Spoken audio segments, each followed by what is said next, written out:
Hi friends, இன்றைக்கி பார்த்தீங்கன்னா 30 days resin art சேலஞ்சோட டே 9 video தான். நம்ம குட்டி சப்ஸ்கிரைபர் ஒருத்தவங்க பார்த்தீங்கன்னா ரெசின் புக் மார்க் ஆர்டர் பண்ணியிருந்தாங்க. இன்றைக்கி அதில் கோல்டு ஃப்ளேக்ஸ் அது போக பார்த்தீங்கன்னா ப்ளூ காம்பினேஷனில் மேக் பண்ண போகிறோம்.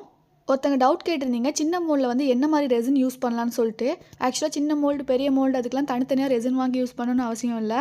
ஸோ நான் வந்து பார்த்தீங்கன்னா ஈஆர்ட் அந்த பிராண்ட் ரெசின் தான் யூஸ் பண்ணிக்கிட்டு இருக்கேன் இப்போது.